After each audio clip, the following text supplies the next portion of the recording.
you're literally taking it. I believe, if I'm not mistaken, this is the first time a constitutional right has ever been taken away by the American people. Yep. And I do feel like it is a direct assault on the rights of women and what they'll be able to do with themselves. Yeah. It like if you want to have a baby, that is fine. Nobody is stopping you from having a baby.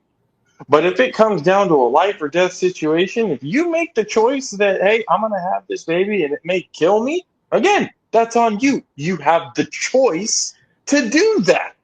That is the You can do that if you want to. Yes. We're here in a fucking country where we're supposed to be based on the matter of free will. The separation between church and state is a big joke all in itself. The freedom for everybody to be who they want, do what they want it's their freedom. But we live in a country where freedom is only measured by your party affiliation or religious affiliation.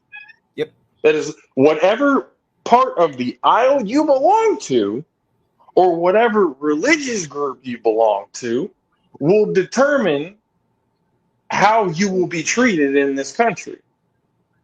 You are not equal in this country based off what you are not based off the literal sense of freedom of all men and women created equal. You do not live by that. Why? Just because you're Muslim, just because you're gay, just because you're this, just because you're that. It's like, hold on, wait a minute. There's a freedom of religion in this country. Freedom of religion, meaning you can believe in whatever the fuck it is that you want to believe in. Yeah. Not just Christian, even though a whole lot of the people who are in office are, Christian religious faith. But again, I don't hold that against them. What I hold against is them forcing those beliefs on people who don't feel the same way. Not even just forcing it though, but hiding behind it. Hiding behind it with saying that it is acts of God. It is acts of God. No, these are all acts of man based off of the free will given to us by God to be able to enact free will, right? So the aspect of like to bring back like what I was talking about earlier in regards to religion, when religion gets brought into this, it is hidden under the guise of religion that we are doing this for the moral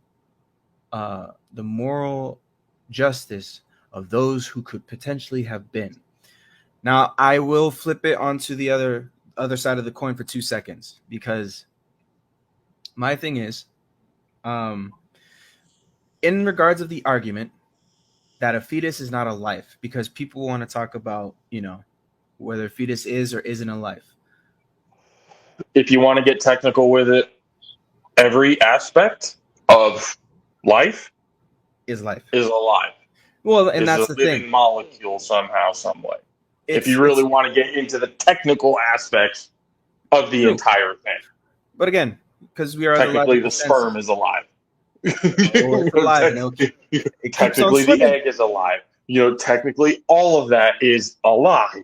Well, yeah. Okay, but give me a sec, because I believe I'm getting there.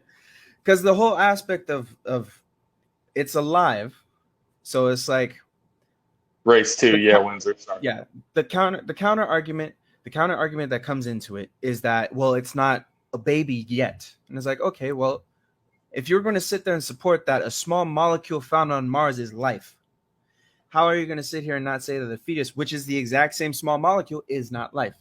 That's looking at it in a logical sense. Now, before y'all try to crucify me, I'm only bringing it to the sense of logic.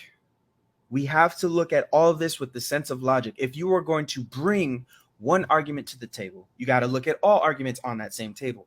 Not all arguments make sense 100%.